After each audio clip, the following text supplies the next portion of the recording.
क्या 25 दिसंबर को यीशु का जन्म हुआ था? क्या हमें क्रिसमस मनाना चाहिए? इसी तरह के प्रश्न मेरे पास आए हैं और मेरे जो सब्सक्राइबर हैं उन लोगों ने रिक्वेस्ट किया है कि मैं इस विषय पर भी एक वीडियो बनाऊं। तो नमस्कार दोस्तों, मैं हूं दीपक मसीह और मेरा चैनल में आप सबों का हार्दिक स्वागत है। आज सबसे बड़ी प्रश्न यही है, क्या सचमुच यीशु का जन्म 25 दिसंबर को हुआ था? आज मैं इसी रहस्य से पर्दा उठाने जा रहा हूं। विषय को अच्छी तरह समझने के लिए वीडियो को अंत तक जरूर देखें। तो दोस्तों, 25 दिसंबर के बारे में बाइबल कुछ नहीं बोलती और अगर हम इतिहास में भी जाते हैं तो हम पाते हैं कि 3rd सेंचुरी तक ये 25 दिसंबर का कोई भी स्टोरी चर्च में नहीं था। तो फिर आज पूरे दुनिया इस 25 दिसंबर को यीशु के जन्मदिन के तौर पर क्यों सेलिब्रेट कर रही है? ये चर्च में कहां से आया? इसके पीछे की इतिहास क्या है? ये सारी विषयों के बारे में आज हम चर्चा करने जा रहे हैं। तो चलिए सबसे पहले बाइबल में चलते हैं और यीशु के जन्म के बारे में देखते हैं। जब हम लूका लिखित सुसमाचार 2 अध्याय का 8 से 11 पद को पढ़ते हैं तो कुछ इस तरह से वर्णन मिलता है। लिखा है, उसी प्रदेश में कुछ चरवाहे थे जो रात के समय मैदान में रहकर अपने झुंड की रखवाली कर रहे थे और अचानक प्रभु का एक दूत उनके सामने आ खड़ा हुआ। प्रभु का तेज उनके चारों ओर चमका और वे अत्यंत भयभीत हो गए।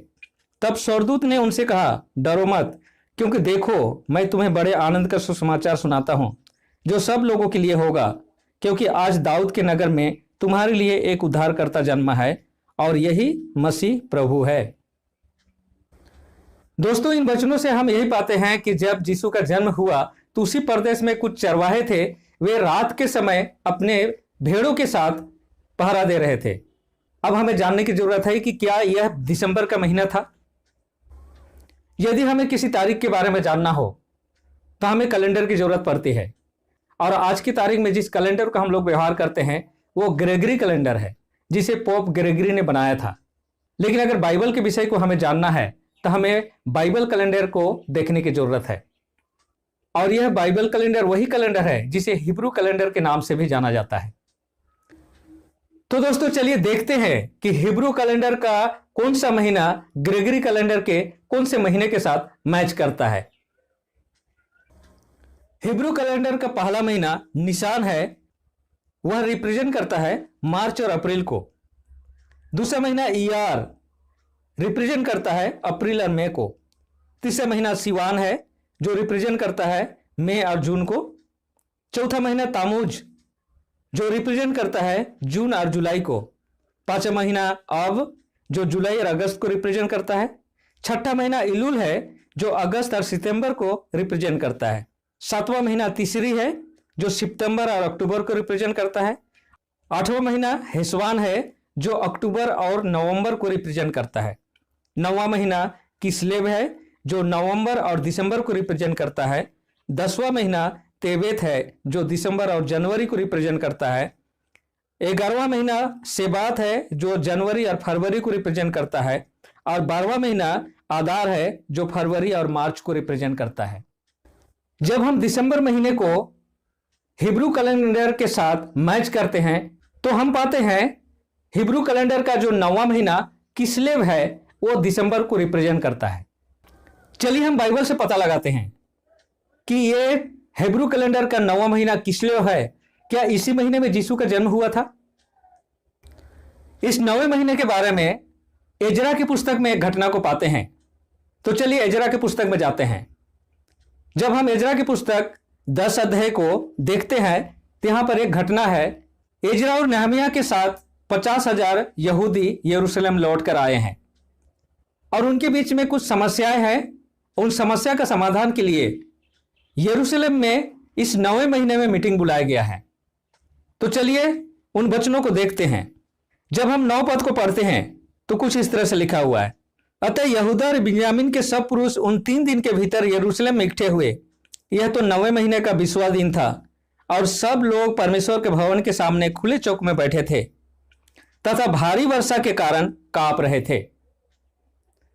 तो दोस्तों, यहां पर हम पाते हैं कि यह मीटिंग 9वें महीना का 20 तारीख को बुलाया गया था, लेकिन यहां पर एक समस्या हम देखते हैं। वो समस्या क्या है? भारी वर्षा। और ये भारी वर्षा के कारण लोग परेशान हो रहे थे। तो चलिए देखते हैं क्या यह वर्षा अचानक हुई थी या वर्षा का सीजन था। जब हम 13 पद को पढ़ते हैं तो बात क्लियर हो जाती है। परंतु लोग बहुत है, वर्षा की ऋतु है और हम बाहर खड़े नहीं रह सकते हैं। प्यारे दोस्तों, इस बात से हमें यही पता चलता है कि यीशु का जन्म जिस एरिया में हुआ, जिस राज्य में हुआ, वहां पर इस 9वें महीने में भारी वर्षा होती थी और भारी वर्षा में कोई भी बाहर नहीं रह सकता है।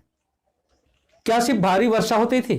चलिए और भी बाइबल के वचन से देखते हैं कि वहां का वेदर उस समय कैसा रहता था। जब यिर्मयाह की पुस्तक 36 अध्याय का 22 पद को पढ़ते हैं तो कुछ इस तरह से लिखा हुआ है, यह 9वां महीना था और राजा शीतकाल के भवन में बैठा हुआ था और उसके सामने अंगीठी जल रही थी। प्यारे दोस्तों, हिब्रू कैलेंडर का जो 9वां महीना जो किस्लेव है, इस महीने में सिर्फ बारिश ही नहीं होती थी बल्कि बहुत जोरों की ठंड पड़ती थी और इस बारिश ठंड में कोई भी बाहर नहीं रह सकता था। और जब हम लूक लिखित सुसमाचार को देखते हैं तो हम क्या पाते हैं? यीशु के जन्म के समय रखवाले रात के समय अपनी भेड़ों की रखवाली बाहर में कर रहे थे। इसे साफ पता चलता है दोस्तों कि 9वां महीना में यीशु का जन्म हुआ ही नहीं, और यही वो 9वां महीना है जो ग्रेगरी कैलेंडर का दिसंबर को रिप्रेजेंट करता है। तो इससे साफ हो जाता है कि दिसंबर में यीशु का जन्म हुआ ही नहीं। प्यारे दोस्तों, जब 25 दिसंबर को यीशु का जन्म हुआ ही नहीं, फिर ये चर्च में इस 25 दिसंबर को यीशु के जन्म के तौर पर पूरा वर्ल्ड क्यों सेलिब्रेट करता है? ये चर्च में आया कहां से? ये 25 दिसंबर किसका जन्मदिन है? आज हम इन सारे रहस्यों से पर्दा उठाने जा रहे हैं।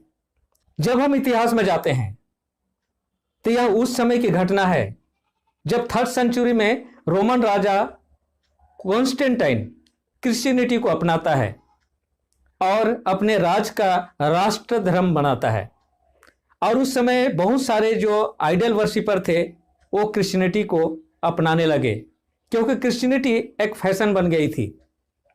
और उस समय का जो बिशप था जिसका नाम सिल्वेस्टर प्रथम था, उनको चर्च में लाने के लिए 336 एडी में लोदिसिया की कॉन्फ्रेंस में इस 25 दिसंबर को इंट्रोड्यूस किया। लेकिन दोस्तों, इतिहास इससे भी पुराना है और यह यीशु के जन्म से 2000 साल पहले की घटना है। नूह का बेटा हाम का जो ग्रैंडसन था जिसका नाम निम्रोद था, यह घटना उस निम्रोद के जीवन के साथ जुड़ा हुआ है। निम्रोद ही एक माइटी किंग हुआ जो उस समय बहुत सारे शहरों को बसाया, और उसकी एक पत्नी थी जिसका नाम था सेमीरामी, बहुत सुंदर थी। और ऐसा हुआ कि निम्रोद मारा गया, और निम्रोद के मरने के 1 साल बाद इस रानी सेमीरामी का 25 दिसंबर को एक पुत्र होता है और जिसका नाम था तामूज। बाइबल में यीशु का जन्म के बारे में कोई भी इंफॉर्मेशन, कोई भी डेट नहीं दिया गया है। तो दोस्तों, 25 दिसंबर यीशु का जन्मदिन नहीं है, यह तामूज का जन्मदिन है। मैं समझता हूं कि आप लोगों का जो डाउट था, आप लोगों का प्रश्न था, उसका उत्तर आप लोगों को मिल गया है। मैं इसी तरह का वीडियो आप लोगों के लिए लाता रहूंगा। अगर और भी कोई प्रश्न है आप लोगों का तो कमेंट बॉक्स में आप जरूर लिखें, ताकि मैं उस विषय पर भी आप लोगों के लिए वीडियो बना सकूं। तो धन्यवाद दोस्तों, मेरे इस वीडियो को अंत तक देखने के लिए। ईश्वर आप लोगों को आशीर्वाद करे।